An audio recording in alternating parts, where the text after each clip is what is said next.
how do you build a culture of change within an organization?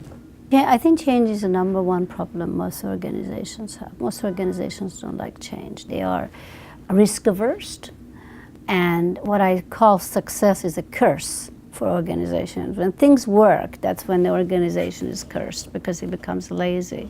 So if you look at the circle of success, it starts with creativity and innovation.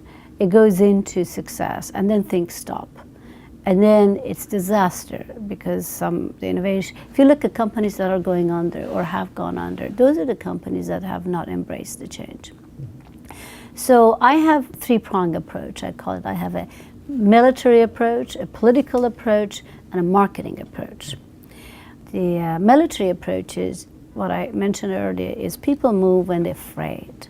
We, as optimists, as IT people, usually use hope to get people moved, but we have to use fear, because the fact is, if the company does not innovate, doesn't change, it's going to go under.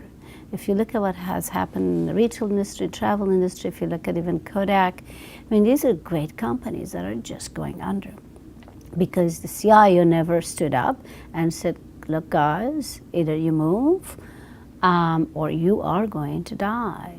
So we have to take very strong positions because we understand, and I think we got to have our finger on the pulse of how is our product changing, how is the competition changing, how is the consumer changing. The consumer is changing every few years. I mean, this is incredible, the amount of change.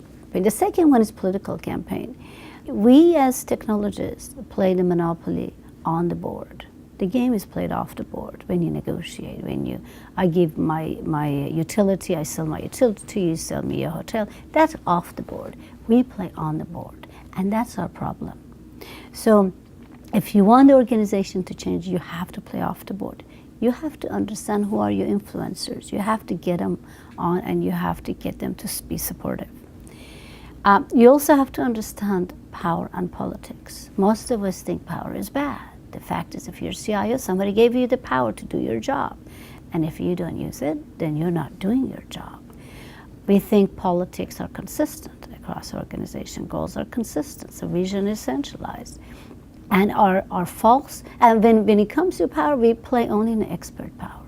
So if you're in a meeting, most of the IT guys, CIOs, will only respond to a technical question. And you never hear them talk about the financials, talk about marketing strategy, talk about operations strategy, manufacturing strategy. They want to live in the expert quadrant. And if you wanted to enable a change, you have to live in all the quadrants, because you need your power, you need to understand the politics to be able to transform the operation. And finally, if you look at movement of organization, 30% always will support you. 50% sit on the sideline, and 20% will be the naysayers. And we focus on the squeaky wheel. And my point is, look, ignore the squeaky wheel. Focus on the 50% that are sitting on the sideline. Those are the ones you want to bring. And you can never bring everybody with you. And transform the operation, understanding that at the end of it, you lose your job. That's the goal.